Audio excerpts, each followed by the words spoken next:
Hello and welcome to the future coaching. Good morning students. और start करते हैं आज के अपने जीएस के सेशन को।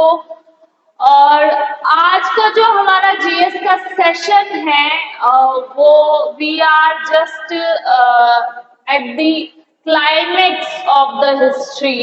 और हिस्ट्री का कॉलोनियल हिस्ट्री के क्लाइमेक्स पर हम हैं, क्योंकि उसके बाद जो है हमारा इंडिपेंडेंस हो जाएगा। और अब फिर उसके बाद हमारी जो है मॉडर्न हिस्ट्री स्टार्ट होती है। तो बेसिकली हम ब्रिटिशर्स के पीरियड को मॉडर्न पीरियड क्यों नहीं कहते हैं, उसका एक कारण ये भी है क्योंकि उस टाइम जो है कॉलोनियल जो पीपल है वो हमें रूल कर रहे थे और हमारे यहाँ पर कोई भी मॉडर्न फिनोमेना देखने को नहीं मिल रहा था। तो हमारी जो हिस्ट्री है उसको हम इंडिपेंडेंस के बाद की हिस्ट्री को हम मॉडर्न कह सकते हैं, बट उसके बीच की जो हिस्ट्री है उसे कॉलोनियल कहना बेहतर है। तो ज्यादातर जो हिस्टोरियंस हैं इस पीरियड को कॉलोनियल ही कहते हैं। तो let's come to the topic. तो आज का जो टॉपिक है वो है second world war. And second world war के टाइम पे इंडिया में कौन सा फ्रीडम स्ट्रगल हो रहा था। तो ये जो क्लास है ये डिवाइडेड इन टू पार्ट्स। पहले पार्ट में हम बात करेंगे सेकेंड वर्ल्ड वॉर की और उस समय इंडिया में क्या चल रहा था। और नेक्स्ट जो हमारा क्लास होगी इसके बाद में उसमें हम करेंगे भारत छोड़ो आंदोलन के बारे में। और उसके बाद में ultimately we will discuss about how we get independence. तो स्टार्ट करते हैं आज के टॉपिक की। जो आपको हेडिंग डालनी है वो डालनी है सेकेंड वर्ल्ड वॉर, यानी कि द्वितीय विश्व युद्ध और भारत। तो इसमें आप डाल सकते हैं द्वितीय विश्व युद्ध और भारतीय राष्ट्रीय आंदोलन। द्वितीय विश्व युद्ध, द्वितीय विश्व युद्ध एवं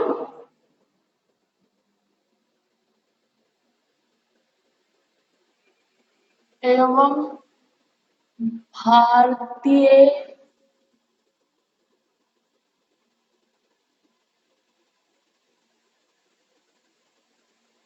राष्ट्रीय आंदोलन।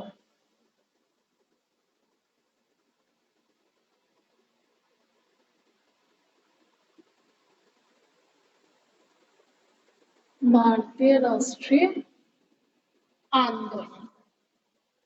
तो इसमें जो आपको हेडिंग डालनी है वो आप इसमें लिख सकते हैं द्वितीय विश्व युद्ध एवं भारतीय राष्ट्रीय आंदोलन। तो हम बात करेंगे द्वितीय विश्व युद्ध के बारे में फर्स्ट ऑफ ऑल, और उसके बाद इंडिया में क्या चल रहा था उस समय और कैसे किस तरह से चेंजेस आए और कौन कौन इसमें पोजीशन में आया और क्या क्या निर्णय लिए गए इंडिया के बेटरमेंट के लिए, और ब्रिटिशर्स का क्या मानना था और इंडियंस का क्या मानना था। तो सेकेंड वर्ल्ड वॉर के बारे में सबसे पहले बात करते हैं। तो सेकेंड वर्ल्ड वॉर में हिस्ट्री में एक बहुत ही पॉपुलर नाम है जो हमेशा सबको याद रहेगा, that is the Adolf Hitler. तो अडोल्फ हिटलर के बारे में हम पहले विश्व सेकेंड वर्ल्ड वॉर में स्टार्टिंग इसी पर्सन से इसलिए कर रहे हैं क्योंकि अडोल्फ हिटलर जो था ये इम्पीरियलिज्म और फासिज्म पॉलिसी जो है उसमें बिलीव करता था। He was the fascist. और ये जो फासिज्म है इसका बहुत पीक पर था उस समय। तो अडोल्फ हिटलर का एक सलाहकार था दैट इज रैटजेल। और रेटजल जो है वो पेशे से ज्योग्राफर था, राइट, वो पेशे से ज्योग्राफर था, राइट, ज्योग्राफर। और उस समय रेटजल ने डार्विन की जो थ्योरी आई थी 1815 6 9 के अराउंड में, इसी टाइम पीरियड में उसकी एक थ्योरी आई थी डार्विन की।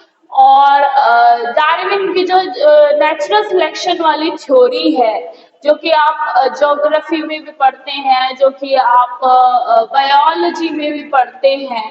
तो डार्विन जो है इसने एक थ्योरी दी थी कि कोई भी ऑर्गेनिज्म है, यानी कि कोई भी जीव है, वो एक स्टेज से गुजरता है, यानी कि एक यंग स्टेज से और एक मैच्योर फेज से फिर वो ओल्ड हो जाता है। तो जब वो ओल्ड हो जाता है तो उसे नेचर द्वारा हटा दिया जाता है और उसको जो है कंटिन्यूअसली स्ट्रगल करना पड़ता है अपने आप को जीवित रखने के लिए। जैसे कि कोई भी ऑर्गेनिज्म है तो उस ऑर्गेनिज्म को अपने आइडेंटिटी बनाने के लिए, अपनी जो जीन है उसे बनाए रखने के लिए, जेनेटिक डाइवर्सिटी बनाए रखने के लिए दूसरे जो पर्सन है, दूसरे लोग हैं, उनकी भी टेरिटरी कैप्चर करनी पड़ती है। यही बात अप्लाई की थी रेटजल ने अपनी थ्योरी में। और रेटजल ने जब ये अपनी थ्योरी में अप्लाई की थी, यही जो है उसका सलाहकार कौन था? रेटजल किसका सलाहकार था? ये हिटलर का सलाहकार था। और जब ये थ्योरी आई तो ऐसा माना जाता है कि हिटलर ने इस थ्योरी को अपनाया और हिटलर ने और जो टेरिटरीज है वो कैप्चर करना स्टार्ट कर दिया। तो इसी इंपीरियलिज्म जो पॉलिसी, मिक्स फासिज्म पॉलिसी को हिटलर फॉलो करता था और इसी को चलते हुए उसने पोलैंड पर हमला कर दिया। हम डिटेल में नहीं जाएंगे क्यों हमला किया था, क्या कारण थे, क्योंकि it is none of our business, because हमें सिर्फ एग्जाम के पर्सपेक्टिव से पढ़ना है, हमें डेप्थ में नहीं जाना है। तो उसने पोलैंड पर अटैक कर दिया जर्मनी ने, और जैसे ही जर्मनी ने पोलैंड पर अटैक किया तो ये रशियन टेरिटरी से भी मिलता हुआ, तो रशिया को भी खतरा इससे महसूस हुआ और उसमें फिर फ्रांस और ग्रेट ब्रिटेन भी उस लड़ाई में कूद पड़े, क्योंकि जर्मनी जो है इसकी बाउंड्री फ्रांस से भी मिलती है और इफ जर्मनी पोलैंड को कैप्चर कर सकता है तो फ्रांस बहुत दूर नहीं है। तो बढ़ता जो प्रभाव था हिटलर का, उसको देखते हुए इस युद्ध में फिर फ्रांस और ब्रिटेन और यूएस की कहानी बहुत अलग है, यूएस बाद में आएगा। और इसमें प्रेजेंट में मतलब उस समय फ्रांस और ग्रेट ब्रिटेन और सोवियत यूनियन ये इस युद्ध में आ गए। उधर से जर्मनी के सपोर्ट में इटली, जिसमें अगेन वहां पर भी फासिज्म पॉलिसीज जो थी, एक थिंकिंग जो आइडियोलॉजी वो डेवलप हो रही थी, तो इटली का भी अपना उसमें से था और जापान भी उस युद्ध में आ गया था। तो इसमें जब सेकेंड वर्ल्ड वॉर हो रहा था 1939 में ये स्टार्ट हुआ, सितंबर 1 में जब जर्मनी ने पोलैंड पर हमला कर दिया और ये युद्ध शुरू हो गया। इस युद्ध में क्योंकि ब्रिटेन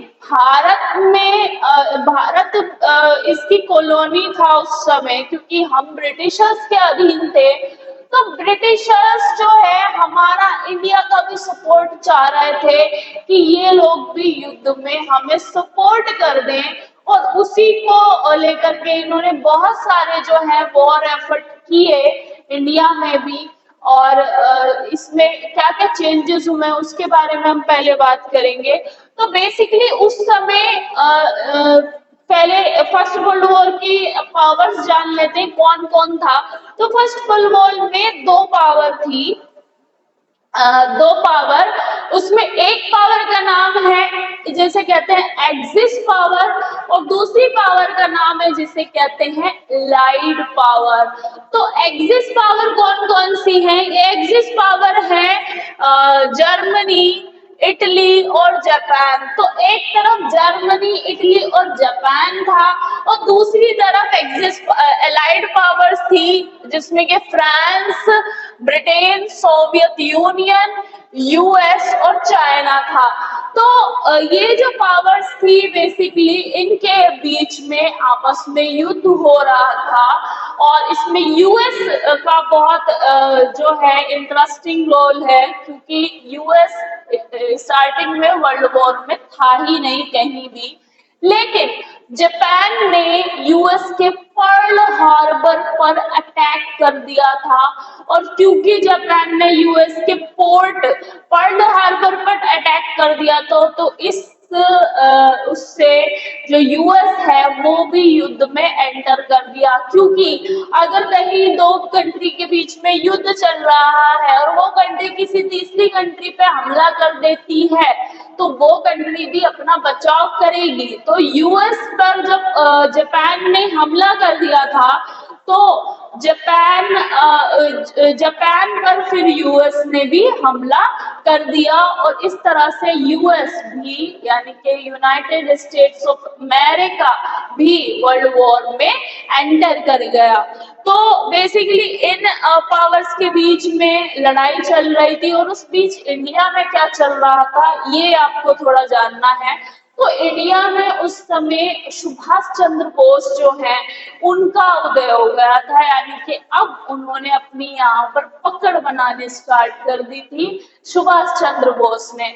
तो सुभाष चंद्र बोस जो है इनको कांग्रेस में जब इन्होंने एंटर किया तो 1938 में हरिपुरा सेशन में सुभाष चंद्र बोस जो है ये कांग्रेस के अध्यक्ष बने और प्रेसिडेंट का जो पद होता है वो पद इन्होंने किया, उस पर ये अध्यक्ष बने और इन्होंने नेशनल प्लानिंग कमेटी की भी स्थापना की। फिर एक सेशन हुआ त्रिपुरी में 1939 में यानी 1939 में बोस फिर से अध्यक्ष बन गए थे कांग्रेस के और ये जो 1939 में जो ये इलेक्शन हुआ था इनका अध्यक्ष बनने के लिए कांग्रेस वर्किंग कमेटी का, तो इसमें गांधी जी की जो पहली चॉइस थे वो थे पट्टाभी सीतारामैया। तो पट्टाभी सीतारामैया जो थे वो उनकी पहली चॉइस थे कांग्रेस के प्रेसिडेंट के लिए और सुभाष चंद्र बोस फिर भी बहुत सारी मतों से अराउंड 1500 यानी 1500 वोट से वो जीत गए थे और पट्टाभी सीतारामैया को केवल कुल 1300 वोट ही मिले थे। तो बेसिकली सबकी चॉइस थे सुभाष चंद्र बोस प्रेसिडेंट पद के लिए और गांधी जी सुभाष चंद्र बोस के जो प्रेसिडेंट पद पर आने से खुश नहीं थे और ऐसा सभी जो है हमारे किताबों में लिखा हुआ है और जो डॉक्यूमेंट है ऑफिशियल्स उनमें भी मेंशन है कि गांधी जी उस समय पट्टाभी सीतारामैया को अध्यक्ष बनाना चाहते थे, लेकिन सुभाष चंद्र बोस बहुत सारी मतदान से वोटों से जीत गए थे। तो सुभाष चंद्र बोस के उससे जीतने से जो है बाकी बहुत लोग जो है कांग्रेस में खुश नहीं थे और उन्हें एक काइंड ऑफ जेलसी रहती थी और काइंड ऑफ रहता था कि इनकी जो आइडियोलॉजी है वो हमसे मैच नहीं करती है, ये अलग आइडियोलॉजिकल थिंकिंग पर वर्क करते हैं, हमारी जो कांग्रेस की आइडियोलॉजी है उस पर ये वर्क नहीं करते हैं। और आखिरकार फिर 1939 के बाद जो सुभाष चंद्र बोस हैं इन्होंने कांग्रेस से इस्तीफा दे दिया था, क्योंकि इनकी जो कांग्रेस में जो कुछ सदस्य थे उनसे नहीं बनी और आइडियोलॉजी इनकी मैच नहीं कर रही थी और बेसिकली जो हमारा लीडिंग फिगर है सुभाष चंद्र बोस इसमें, और उन्होंने फिर आईएनए की स्थापना, उन्होंने फिर फॉरवर्ड ब्लॉक की स्थापना की और अपनी 2000 आर्मी का प्रदर्शन किया, तो 2000 सैनिकों का प्रदर्शन किया जिससे कांग्रेस बिल्कुल भी खुश नहीं थी।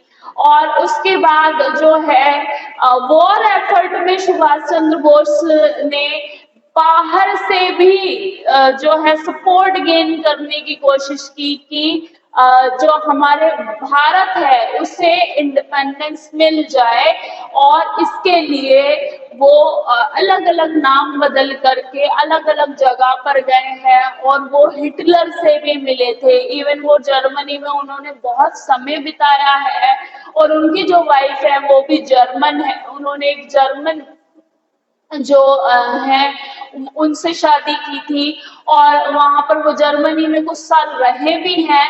और उसके बाद वो वॉर एफर्ट में इन कंट्रीज थे जो भी ब्रिटिशर्स के अगेंस्ट में कंट्रीज थी, जैसे कि इटली, जर्मनी, जापान, तो इन सबसे सपोर्ट गेन कर रहे थे इंडिया की फ्रीडम के लिए। और अल्टीमेटली 1945 के अराउंड में इनका प्लेन क्रैश होने की वजह से जो है इनकी मृत्यु की खबर आती है। लेकिन ये प्लेन क्रैश अभी तक भी टिल नाउ यानी प्रेजेंट डे तक भी ये संदिग्ध माना जाता है। इसके लिए बहुत सारी कमीशन बिठाई गई, बहुत सारे पैनल बिठाए गए खोज करने के लिए कि क्या सुभाष चंद्र बोस जो है उनकी मृत्यु उसी प्लेन क्रैश में हुई थी जो कि ताइवान से, ताइपी से जापान के लिए निकला था। लेकिन ताइपी में ही इनका प्लेन जो ताइवान है वहां पर ही इनका प्लेन क्रैश हो गया था। तो बेसिकली ये भी थ्योरेटिकल, और ऐसा भी कहा जाता है, बहुत संदेह की बात है इनकी मृत्यु को लेकर कि उस प्लेन क्रैश के बाद भी बोस जिंदा थे। और इनको प्यार से नेताजी कहा जाता था, और नेताजी जो वर्ड है इनको गांधी जी ने नहीं दिया था, ये याद रखना। इनको सब पहली बार नेताजी हिटलर ने कहा था, और हिटलर ने ही इनको नेताजी का नाम दिया था। तो बेसिकली इनको नेताजी का नाम हिटलर ने दिया था, लेकिन महात्मा पहली बार जो है इनको महात्मा गांधी को सुभाष चंद्र बोस ने रेडियो पर से क्या ना फादर ऑफ द नेशन कहा था, यानी कि राष्ट्रपिता महात्मा गांधी जो है ये रेडियो ब्रॉडकास्टिंग पे से बोस ने महात्मा गांधी को कहा था। तो बेसिकली बहुत ही कह सकते हैं शानदार जर्नी रही थी सुभाष चंद्र बोस की, और जो हमारे इंडिपेंडेंस के एफर्ट हैं उनमें भी इनका अतुलनीय योगदान रहा है। और इन्होंने दिया था तुम मुझे खून दो मैं तुम्हें आजादी दूंगा का नारा दिया था। और सुभाष चंद्र बोस जो है इन्होंने जारी रखे थे अपने एफर्ट, और ऐसा भी कहा जाता है कि वो इंडिपेंडेंस के टाइम तक भी जिंदा रहे थे। अब ये सारे थ्योरी हैं या फिर ये सच है वो किसी को भी नहीं पता है, बट ऐसा बुक्स में और किताबों में कुछ चीजें ऐसी लिखी है। तो कोई नहीं, कम टू द टॉपिक। तो इन्होंने अपना फॉरवर्ड ब्लॉक की स्थापना की थी, और झांसी की रानी रेजिमेंट महिलाओं के लिए 1943 में फॉरवर्ड ब्लॉक में ही इन्होंने महिलाओं के लिए झांसी रानी रेजिमेंट की भी स्थापना की थी। और ये बिलीव करते थे कि विमेंस को भी आर्मी में आना चाहिए। तो इनकी जो थिंकिंग थी, आइडियोलॉजिकल थिंकिंग थी, वो बहुत वाइड थी। फिर हम बात करते हैं कि उसके बाद और कुछ भी चीजें हो रही थी, जैसे कि ब्रिटिशर्स वॉर एफर्ट में इंडियन का सपोर्ट चाहते थे। अब उनको इंडियन का सपोर्ट ऐसे तो नहीं मिलेगा, उन्हें कुछ ना कुछ दिखाना पड़ेगा कि हम आपकी तरफ है। तो जब जैसे ही सेकेंड वर्ल्ड वॉर स्टार्ट हुआ तो कांग्रेस में महात्मा गांधी जी वो बहुत उनकी सहानुभूति रही ब्रिटिशर्स के लिए कि इनका वॉर एफर्ट में जो है हमें मदद कर देनी चाहिए इनके बुरे समय में। लेकिन वो फिर अगेन वही गलती कर रहे थे जो कि उस समय बाकी लोगों ने की थी फर्स्ट वर्ल्ड वॉर में, ये समझने की भूल की थी कि ये हमें इंडिपेंडेंस दे देंगे अगर हम इनकी वॉर में मदद कर देंगे। लेकिन ऐसा कुछ नहीं हुआ था। वॉर खत्म होने के बाद ऐसा कुछ भी नहीं दिखाई दिया कि वो हमें इंडिपेंडेंस देने के लिए राजी है। तो इसमें पाकिस्तान जो है रेजोल्यूशन मुस्लिम लीग ने पास कराया, पाकिस्तान रेजोल्यूशन। और इसमें आपको याद रखना है कि पाकिस्तान रेजोल्यूशन जो है ये मार्च 1940 में प्रस्ताव रखा गया और इसमें इन्होंने डिमांड की थी पाकिस्तान लाइक पंजाब, कश्मीर, सिंध और बलूचिस्तान। तो पाकिस्तान बेसिकली मिलकर बना है पंजाब, कश्मीर, सिंध और बलूचिस्तान। तो इन्होंने नॉर्थ वेस्ट फ्रंटियर का जो हिस्सा है हमारी कंट्री का, वो इन्होंने पाकिस्तान के रूप में अपने डिमांड में रखा। पाकिस्तान प्रस्ताव 1940 में पारित हुआ, जिसमें कि सीधा इन्होंने जो है बात की थी भारत के पार्टीशन की। जो पहली बार बात की गई थी वो तो पहले से ही आ रहा था, लेकिन अब इन्होंने ऑफिशियली तौर पर एक पाकिस्तान रेजोल्यूशन पास कर दिया था। और उस समय 1940 में भयंकर दंगे हो रहे थे, कम्युनल राइट्स जो है वो स्टार्ट हो गए थे उस समय, जैसे ही इन्होंने पाकिस्तान की डिमांड स्टार्ट की थी। तो कम्युनल राइट स्टार्ट हो गए थे और ब्रिटिशर्स ने हमें एक अगस्त प्रस्ताव दिया था। अगस्त में 1940 में लॉर्ड लिंगलिथो की अध्यक्षता में, तो लॉर्ड लिंगलिथो ने अगस्त प्रस्ताव रखा हमारे सामने। इस प्रस्ताव में ये था कि हमें जो है डोमिनियन स्टेटस के साथ में हमारी गवर्नेंस में हमारा रिप्रेजेंटेशन होगा, लेकिन अगस्त प्रस्ताव भी इंडियंस को सेटिस्फाई नहीं कर पाया। उसके बाद इन्होंने अपना एक मिशन भेजा, अपने एक ऑफिशियल को भेजा, स्टेफोर्ड क्रिप्स को, जिसको पॉपुलरली 1942 में ये इन्होंने मिशन भेजा था, जिसको पॉपुलरली जाना जाता है क्रिप्स मिशन के रूप में। तो क्रिप्स मिशन जो है ये लेकर आए। क्रिप्स मिशन में इन्होंने कहा था कि भारत को डोमिनियन स्टेटस दिया जाएगा। डोमिनियन मैंने कल भी बताया था, आज मैं फिर से उसे बता रही हूँ। डोमिनियन स्टेटस का मतलब होता है कि कोई भी कंट्री है अगर उसे डोमिनियन स्टेटस दिया जा रहा है, कोई भी कंट्री है अगर उसे डोमिनियन स्टेटस दिया जा रहा है, अगर डोमिनियन स्टेटस किसी भी कंट्री को दिया जा रहा है तो उस कंट्री का जो है डिफेंस, उस पर्टिकुलर कंट्री का डिफेंस, उस कंट्री का कम्युनिकेशन,